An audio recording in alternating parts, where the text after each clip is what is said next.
Ele, sem dúvida alguma, se tornou uma voz para toda uma geração, um dos maiores pregadores da palavra de Deus desse país. Veio para o mundo da política e, no mundo da política, passou a representar a voz do povo de Deus, a voz da comunidade cristã, seja ela evangélica ou seja ela católica. Alguém dotado de um grande carisma e de uma oratória como poucos. Hoje, no nosso programa Edificar Entrevistas, eu tenho o prazer de conversar com o pastor Marcos Feliciano. Marcos, tudo bem? Que prazer estar com você, meu amigo. Prazer é meu, querido pastor Otônio de Paula, pastor, vereador, legislador também, né? Prazer estar participando do seu programa, o sucesso que ele tem feito, não apenas no estado do Rio de Janeiro, mas hoje com a mídia social você atinge o mundo todo. Verdade. E eu estou à sua disposição. Obrigado aí pelas palavras que você falou sobre mim. Ele é suspeito de falar porque é amigo, tá? Amigo é assim, né? Mas eu sou apenas um servo, menino da Vila Tatu, que tinha tudo para dar errado e deu certo. Então daqui a pouquinho a gente conversa com o menino da Vila Tatu. Edificar está no ar.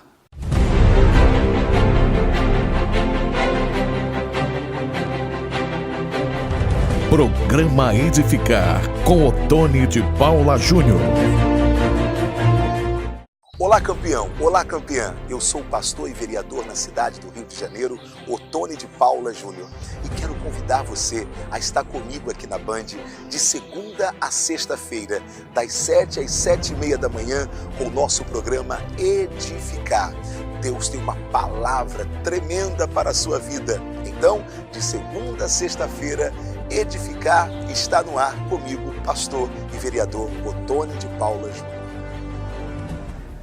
Bem, o que me trouxe aqui hoje, Feliciano, primeiro, o reino de Deus, segundo, o profundo respeito e a profunda admiração que eu tenho por você. Nós estamos vivendo um momento muito difícil na nossa nação. A nossa nação, ela grita por justiça, ela grita por mudança. A população não aguenta mais viver os dramas que está vivendo e não aguenta mais ser refém de maus políticos, não é? E você sempre foi um arauto da verdade, quer no altar da igreja, quer nesses 2 mandatos consecutivos no Parlamento Nacional. Não há uma mancha na sua história política, na sua trajetória política. Seu nome não está em nenhuma delação premiada e em nenhuma das listas possíveis e imaginárias que a gente possa pensar. Mas, na última votação que mobilizou todo o país, que era a votação que a Câmara Federal liberaria ou não o presidente Michel Temer para ser investigado, o seu voto foi contra a liberação da investigação do presidente Michel Temer. Muitas pessoas se disseram decepcionadas com você, lhe colocaram numa vala comum, como se você fosse participante da mesa daqueles que você sempre condenou, que são os corruptos desse país. E eu vim aqui hoje para que você falasse para o povo do Rio de Janeiro e para o povo desse Brasil pelas redes sociais por que Marcos Feliciano votou contra a liberação do presidente Michel Temer ser investigado. Quero te agradecer essa oportunidade. Você está me dando voz aqui para a nossa população, principalmente para o povo evangélico. Queria começar com 2 assuntos. Primeiro, ao amigo, a gente não precisa explicar nada porque é amigo. É verdade. Ao inimigo, não adianta explicar porque ele é inimigo. Verdade. Né? Segundo, existe uma diferença muito grande entre o político e o estadista.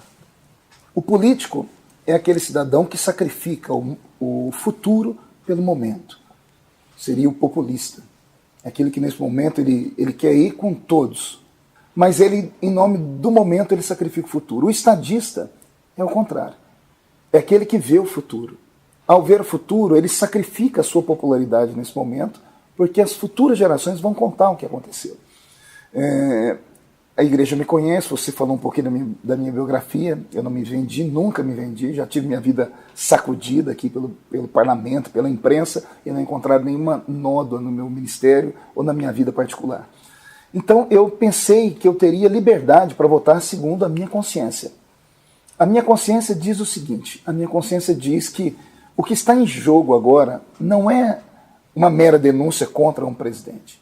É toda uma trama, é uma história que ela reflete lá para o submundo que a gente chama de esgotosfera. Né? É uma trama violentíssima que ela vem amparada pela grande mídia de televisão, vem amparada pelo Procurador-Geral da República, que é um ardoroso defensor do PT, indicação do PT. Então existe uma série de coisas que você não pode observar só o momento. É preciso observar tudo que está acontecendo. A esquerda brasileira, representada pelo PT, faliu. Nós falimos a esquerda brasileira com o impeachment da presidente Dilma Rousseff. Quando fizemos isso, naquele exato momento, a esquerda tentou dar, naquele tempo, o troco usando o revanchismo com Eduardo Cunha. Você deve se lembrar disso. Né? E qual foi a acusação contra Cunha aqui na Câmara naquele momento? A possível quebra de decoro por possivelmente ter mentido a uma comissão. Naquela época eu também votei, a minha votação é sempre assim, né? As pessoas falam, por que ele vota desse jeito? Votou com Cunha porque eu não votei com Cunha. Eu votei contra o PT. Eu sou um político ideológico. O que é um político ideológico?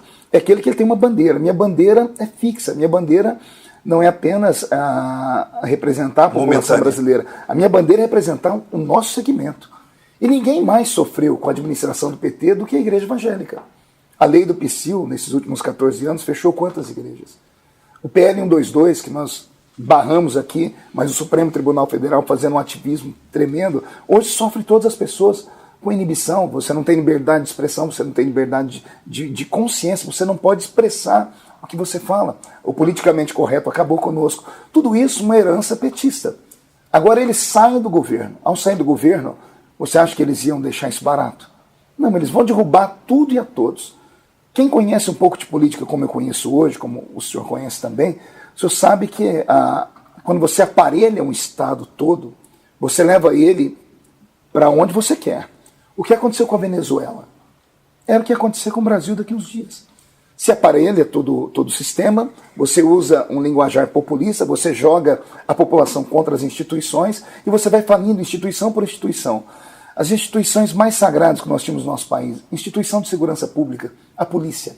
Quando eu era garoto, você deve lembrar disso também, a gente brincava de bandido e mocinho. Sim. Todo mundo queria ser mocinho. O policial. O policial. Hoje, uma inversão de valores. A moçada quer ser o bandido. Por quê? Porque ser policial hoje, você é massacrado pela imprensa, que é quase que totalmente de esquerda. E o que é esquerda? A esquerda não é só um PT, não é um partido político. A esquerda é uma trama científica. A esquerda é revolucionária. Deixa eu explicar para o nosso ouvinte o que é um revolucionário. Um revolucionário é aquele que vê uma casa velha, mas que ainda dá para ser usada. Ele diz, não, temos que destruir essa casa. Vamos botar fogo nessa casa e fazer uma casa nova. Vamos fazer uma casa diferente. Uma casa com 500 cômodos na vertical. Ele cria um mundo de fantasia na mente dele. Utópico. Utópico. Fala, vamos fazer essa casa. Ah, mas quem está lá dentro não quer sair. Então vamos destruir, vamos queimar e queima com a pessoa lá dentro. O que é o conservador? O conservador é aquele que diz assim, calma, mas se essa casa aguentou até agora, ela tem alguma história. Então nós não podemos mexer nesse alicerce. Queremos melhorar? Vamos esticar um cômodo para a esquerda, um cômodo para a direita, vamos melhorar o alicerce. Isso é o conservador. Então o conservador político, que nós todos aqui dizem que são conservadores, a direita brasileira, que não existe no Brasil, a nossa votação provou isso. Ela inexiste, porque foram votações incoerentes. Você consegue imaginar alguém de extrema direita votando ao lado do PT? Votando ao lado do PSOL? Ambos usando a mesma tribuna. Não, por isso, por aquilo. Não é isso nem aquilo. Nesse momento, não é o presidente Temer que está em jogo, é o Brasil. O seu voto, pelo que eu estou entendendo então, não foi um voto de abono ao presidente Temer. Veja, eu tenho provas disso. Eu não votei no Temer nem na Dilma. Eu não coloquei eles no governo. Eu nunca fui nem por PT, nem por PMDB. Olha, eu seria um ignorante, eu seria um inocente de acreditar que um presidente que é vice de um partido que faliu o Brasil, que institucionalizou a corrupção, que criou a propinocracia, seria o vestal da legitimidade e da pureza. Eu seria um ignorante falar que eu não estou aqui sendo leviano acusando o presidente de alguma coisa. Sim, claro. Mas é simples. A mulher de César não basta ser honesta, ela tem que parecer honesta. Só que o que aconteceu? Como nós tiramos o PT não aceitou sair do governo. Então o que ele quer fazer? Ele quer criar um caos. Suponhamos que nós tivéssemos afastado o presidente Temer agora, dia 2 de agosto. Quem assumiria o país? Rodrigo Maia. Rodrigo Maia, do Rio de Janeiro. Rodrigo Maia está em quantas delações? Você acha que a imprensa deixaria ele governar? O Rodrigo Maia faria alianças com quem? Eu coloquei aqui no nosso parlamento por 3 vezes a CPI da Uni. Consegui todas as assinaturas. Ela esbarrou em quem? O Rodrigo Maia. Porque Rodrigo Maia fez um acordo com o PCdoB, Partido Comunista do Brasil. Não deixou andar a CPI. Rodrigo assumindo presidente, quem é que ia governar com ele o país? O comunismo. Os que hoje apoiam a Venezuela, em documento escrito. PT, PSOL e PCdoB iam governar o país de novo. Eu acho, olha só, desculpa lhe cortar, mas que eu quero chamar a atenção dos meus telespectadores por uma única razão. O que o deputado Marcos Feliciano está nos revelando aqui é um mundo que nós não conseguimos ver em casa. Nós não conseguimos ver pelos telejornais. O que ele está falando aqui, e com muita verdade, dando nomes, e como sempre ele foi verdadeiro, falando o submundo daquilo que não chega ao conhecimento da população. Então, o que você está mostrando é que havia e há uma trama para derrubar o presidente. Para derrubar o presidente. Eu dou provas, quer ver? Qual é o jornal que fala por todos nós no país? Jornal Nacional. Quais são os deputados que você vê aparecer todos os dias no Jornal Nacional? Deputados de esquerda. Alessandro Molon, que é do Rede, mas que já foi líder do PT na Câmara. Chico Alencar, que é do PSOL, mas que já foi do PT. São esses que falam pelo país. A Globo mudou de lado ou ela está revelando o seu verdadeiro lado? Eu não sei o que a Globo pensa, na verdade, porque a Globo ela sempre foi de vanguarda, né? Ela não é de esquerda nem é com direita, ela vai com quem está por aí. Só que, assustadoramente, ela deu um tiro no pé. Quem foi que deu o furo da gravação do Joesley Batista? Foi um jornalista da Globo. Só que eles pensavam e deram data. Noblar disse que em 24 horas ou 48 horas o presidente deixaria. Sim. E não conseguiram derrubar o presidente. Como não conseguem derrubar o presidente agora, veja só, é uma trama tão violenta. A Dilma foi flagrada em conversa com o presidente Lula, você lembra? Sim, claro. Por que o procurador da República nunca falou nada? Por que a Globo nunca falou nada? E a Odebrecht fez delação, não fez? Você está, então, relembrando a gente de que a postura diante de é uma coisa... do Janot, do Procurador-Geral da República, ela é dúbia, ou seja, quando era o PT, ele teve um comportamento, e agora você está dizendo que ele tem outro comportamento por conveniência, é isso? Eu dou provas disso. A Odebrecht deu sua delação. O dono da Odebrecht é bilionário. Só que ele está preso já há 2 anos. Todos que ele deu estão na cadeia. A delação de Joesley Batista deu quem? Quem está preso pela delação da JBS? E quem delatou teve quantos dias de prisão? Joesley Batista ficou quantos dias na cadeia? Nenhum. Inocentado. Tem alguma coisa. Será só um brasileiro que está cego pelo ódio, porque nós vemos num momento difícil, no momento em que as instituições faliram, e esse é o desejo da esquerda, fale primeiro a polícia, fale a família, com as ideologias de gênero, você destrói os alunos, e por último você fale o parlamento. Porque quando tudo isso acontece, qual é o resultado? Você divide o país. Quando você divide o país, você cria um caos. O que aconteceu com Maduro essa semana? Acabou com o parlamento, criou uma nova constituinte, impôs de cima para baixo e criou uma ditadura. Isso é o regime bolivariano. Foi o que eu anunciei aqui, eu fui o primeiro a falar aqui, que o projeto PT era transformar o Brasil num regime bolivariano.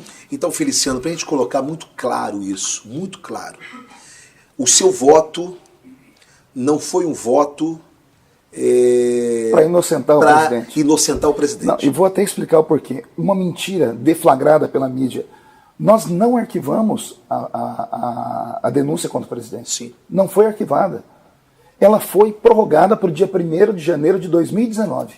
Ele vai ser investigado. Em 1º de janeiro de 2019, ele deixa de ser presidente da República e se torna um réu comum. Isso deve parar na mão do juiz Sérgio Moro. Ele será julgado. Você tomou essa decisão pela nação? Pela nação, pelas pessoas que acreditam em mim, por toda a luta que nós tivemos aqui, arrancando o PT, que destruiu a família brasileira, que destruiu, que botou 14 milhões de pessoas desempregadas. O brasileiro tem memória curta. Como é que um presidente que está 1 ano no governo, vamos lá, está 1 ano no governo, como é que ele sai na capa da revista Época como chefe da maior quadrilha organizada da história do Brasil? Ele está 1 ano no governo. Você ouviu esse mesmo presidente falar em outras vezes que ele era o vice era só de fachada. Ele era só uma paisagem. Reclamando com o ex-presidente Dilma. A presidente Dilma não deixou ele receber o vice-presidente dos Estados Unidos. Como é que esse homem pode ser o chefe da grande quadrilha? A presidente Dilma, quando foi negociar com o PMDB, foi até o Rio de Janeiro falar com o Pisciani. Você entendeu? Então, tá aí. Então. Agora, como é que de repente, da noite para o dia, esse homem se torna o chefe da maior quadrilha do Brasil? Ei, e o Lula, que está com a prisão decretada? Ninguém fala nada. Ninguém fala nada. Ninguém fala dos deputados do Rio de Janeiro, que hoje, avestais da pureza aqui, estão todos dados em delações, são réus sendo investigados por... Teve no Rio de Janeiro, teve uma deputada que é do PCdoB, ela estava com problema de vender Minha Casa Minha Vida. Eu vi denúncias, saiu em todas as revistas, nos jornais, pessoas dizendo que para conseguir a casa tinha que dar uma propina para deputado. Ei, calma aí, tem alguma coisa estranha. Agora, ninguém lembra disso. Agora, só o presidente Temer, volta a dizer, não sou advogado Temer, ele vai ter com a justiça, mas em 1º de janeiro de 2019. Se o presidente caísse naquela semana, voltando àquele raciocínio, quem assumiria é Rodrigo Maia. Rodrigo Maia ia sangrar mais 6 meses, porque ele ia apanhar da esquerda, ia apanhar da imprensa, porque a imprensa, para vender jornal, tem que polemizar. Ia se criar, então, uma ruptura com o PMDB, que é um partido que você não sabe se é de esquerda ou de direita, o DEM, que hoje se declara ser de direita, ia apanhar com o Rodrigo Maia. Caso o Supremo voltasse o presidente daqui 6 meses, o presidente não teria legitimidade para governar, porque estava desgastado. Caso o presidente fosse afastado definitivamente daqui 6 meses, Rodrigo Maia era obrigado a chamar novas eleições, ou eleições indiretas. Quem que o parlamento ia indicar para ser o presidente do Brasil? Suponhamos que a gente consiga indicar alguém. O presidente teria 7, 8 meses para governar o país até as eleições do ano que vem. O país ia sangrar. O país ia sangrar tanto que, se hoje nós temos 14 milhões de desempregados, mais um abalo desse, se o presidente cai, o que acontece? É um efeito dominó. Cai o presidente, o mercado internacional fecha as portas para o Brasil. Ninguém investe no país. Você não sabe se o país vai virar uma ditadura daqui uma semana. Então, o risco Brasil cresce. Cresce o risco Brasil, o dólar estoura o dólar, você desequilibra a economia do país inteiro. Os empresários param de investir. Nós temos 14 milhões de desempregados, chegaríamos em mais 6 meses a 22 milhões de pessoas desempregadas. Então eu não votei por Temer. Eu votei para que estancasse isso, até porque a economia começou a reagir. Nesse último mês agora, mais de 40 mil carteiras foram assinadas. Com toda essa polêmica, 40 mil carteiras, novas carteiras foram assinadas num contingente de 14 milhões de pessoas que estavam desempregadas sem nenhum norte. O Brasil começou a reaquecer. Então, o que eu pedi? O meu voto foi um voto de paciência. É ruim com o Temer, mas é pior sem ele nesse momento. O meu voto foi um voto para que o PT não voltasse ao governo. Porque se cai o PMDB agora, a esquerda volta. E o Lula falou numa reunião há 3 ou 4 semanas atrás, e a Gleice Hoffmann foi até Nicarágua, semana retrasada, no foro, que era de São Paulo, levaram para lá. Sim. E eles disseram que se a esquerda voltar, ela voltará radical. Voltar radical significa o quê? Trazer o bolivarianismo para cá. Sim. O que é o bolivarianismo? Deixa eu falar com o seu pessoal aqui. Sabe o que a esquerda vai fazer? Você tem quantas casas? Você tem 2 casas ou 3? Você tem 3 casas? Pois bem, 2 casas suas serão confiscadas pelo governo. Você é empresário? A sua empresa será confiscada pelo governo porque o Estado tem que ser o pai de tudo. O Estado toma tudo. A liberdade de fala vai ser tolhida, como aconteceu agora na Venezuela. Você só pode falar aquilo que o governo quer. O que o governo não quer, você vai para a cadeia, como aconteceu com Leopoldo Lopes. Veja só, o opositor da Venezuela, eu não apoio ele porque ele é de centro-esquerda, mas eu prefiro alguém de centro-esquerda do que alguém ditador dentro da pátria. Então, porque você coloca a democracia em xeque. Então, nós tivemos quantos problemas com o MST? Tomaram quantas fazendas no Brasil? Eu tenho amigos que mudaram do Brasil porque o MST entrou na fazenda deles, tomou a fazenda deles com arma, bateram em velhos e tiraram. Aí depois o que acontece? Essa fazenda é vendida, repartida entre os manos, e eles saem dali, vão para outra terra, tomam aquela terra. Você começa a criar um caos. A polícia já não tem respeito. A igreja está desfacelada. Agora começam a dividir nós. A bancada conservadora cristã. E aí eu quero entrar nesse ponto. Frente Parlamentar Evangélica. Marcos, há uma tentativa muito clara, demoníaca, de desconstrução da Frente Parlamentar Evangélica. A Frente Parlamentar Evangélica, nesses últimos dias, foi chamada de tudo. De demônio para lá. E até alguns que pertencem à Frente Parlamentar gravaram vídeos contra a Frente Parlamentar. O que é a Frente Parlamentar Evangélica e quais as conquistas da Frente Parlamentar ao longo desses anos que você está aqui na casa?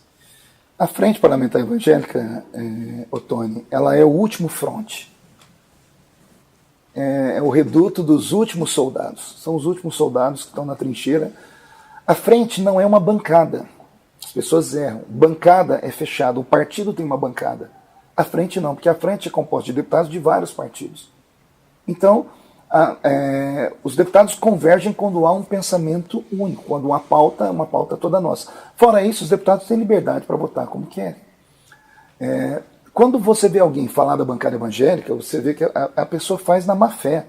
Onde essas pessoas estavam quando nós sofremos aqui, por exemplo, para tirar o kit gay das escolas? Ah, mas você só fala em coisa gay? Pois bem, entra no meu Facebook daqui a pouco, mais tarde, vocês vão ver um áudio de uma criança de 5 anos de idade, o pai interrogando ela, o que você aprendeu na escola, filhinho? A professora disse que eu posso usar, papai, uma roupinha de menina. E coisas assim. Então, isso porque nós lutamos aqui. A ideologia de gênero, a questão do aborto, pautas conservadoras. Pautas que mantêm o Brasil na estabilidade. O pessoal fala, mas cadê os projetos de vocês? Um deputado não precisa apresentar projeto. Nós temos aqui na casa 30 mil projetos parados. Ou seja, se hoje a gente começasse a votar todos os projetos que estão aqui parados há 30 anos, a gente levaríamos 20 anos para votar e não votaríamos todos. Cada deputado vem para o mandato e apresenta 10. Nós estamos em 500 deputados, 5 mil projetos. Então a questão aqui não é aprovar projetos. É lutar para que as coisas erradas sejam consertadas e que não cheguem coisas novas, né? Então a bancada evangélica ela está sendo, nesse momento, sofrendo preconceito de pessoas que, por uma pregação populista, porque é populismo isso, pessoas que não entendem de política, né? O termo certo, aquele que não entende de política, no latim é idiotes. A palavra idiota vem do latim idiotes, aquele que não entende política. Então não é tolo, não é burro, como as pessoas usam no Brasil. Então, nós temos um grupo de pessoas idiotizadas pela mídia social. Somado a isso, o povo está revoltado, né? Deixa eu ver, não somos só nós que estamos apanhando, que votamos pela permanência do presidente. Quem votou contra também. O Brasil está dividido. Herança petista. Quem ganha com isso? A esquerda. A esquerda, ela é ideológica e a esquerda vem para destruir os valores. O moral judaico-cristão não tem peso para eles nenhum. Então, o meu voto, o voto daqueles deputados evangélicos, eu falo por mim, não posso falar pela bancada, mas os amigos que eu conversei, conheço todos eles. Não há nenhum deles que são vendidos, não há corruptos. São homens que têm um pensamento. Nós temos aqui uma ideologia. Eu tenho minha ideologia. Eu desafio as pessoas a chacoalharem a minha vida. Eu ganhei o quê? Ah, mas saiu na imprensa que o senhor teve emendas liberadas. Eu sou parlamentar. Eu sou parlamentar há 7 anos. As emendas hoje são impositivas. Nós votamos isso no último mandato. Por quê? Porque o governo usava as emendas para amarrar o deputado. Ou você vota, ou eu não libero a emenda. A emenda não é dinheiro para deputado, não, gente. A emenda é dinheiro para ele mandar para a base dele, para as cidades que deram voto para ele, para construir creche, para construir asfalto, para construir hospital. Então, as emendas liberadas são emendas impositivas. A BBC fez uma matéria essa semana dizendo que tanto deputados que votaram contra e a favor tiveram o mesmo tratamento das emendas liberadas. Então, eu não ganhei nada do governo. Aliás, eu sabia do desgaste que eu teria. E sabia também que ia ser muito difícil explicar isso para o povo. Mas eu não posso ser desonesto comigo, com a minha consciência, eu não posso ser irresponsável. Enquanto eu puder segurar o Brasil, que nós estamos há 10 meses da eleição, basicamente isso, enquanto eu conseguir segurar o Brasil desse momento, é ruim, eu repito, é ruim com o Temer, mas é pior sem ele. Enquanto eu e alguns amigos tivemos aqui condições e apanharmos, porque estamos apanhando muito, talvez a história no futuro vá se lembrar. Não, aquele pessoal segurou por um momento histórico. Basta você sentar com uma pessoa que tem inteligência, com pessoas que conhecem a realidade, eles vão te falar o mesmo discurso que eu estou fazendo aqui. Marcos Feliciano, prazer estar aqui contigo. O prazer é meu, Tony. Deus te abençoe. Amém. Eu torço para que Deus continue lhe conduzindo da forma que você tem sido conduzido. Eu queria só dizer uma coisa aos meus telespectadores, a quem está nos vendo agora. Talvez seja Marcos, seja qualquer um da frente parlamentar evangélica ou fora dela, talvez um político tenha te decepcionado porque ele deu um voto que você não gostaria que ele desse. Agora, antes de você desqualificá-lo por conta desse voto, que é o voto de consciência de cada um, e quem não concordar se candidate e fique no lugar desse parlamentar, mas investigue a vida dele, levante a vida dele. Eu estou dizendo que ninguém resiste hoje a um clique do Google. Ali você conhece tudo sobre a vida, até sobre a intimidade de alguém. Então faça isso. Eu só abri esse espaço para o Marcos Feliciano, porque eu conheço seu caráter, conheço sua vida, a sua idoneidade, e ainda que o seu voto pudesse não ser o meu voto, ainda que o seu voto pudesse não ser o seu voto, mas uma coisa é certa, a gente está diante de alguém que sempre defendeu a fé, que nunca negociou, que nunca colocou o seu caráter no balcão de negócios. Feliciano, parabéns, Deus te abençoe, sucesso, meu irmão. Todos nós, a você também, sucesso a sua carreira política, que seja brilhante. Obrigado. O Rio de Janeiro é muito bem representado por você. Obrigado. Um abraço a todos nas orações. Não esqueça de orar pelo seu irmãozinho aqui, tá? Amém. Edificar fica por aqui. E lembre-se, vitória não é para quem quer, vitória é para quem insiste, vitória é para quem nunca desiste.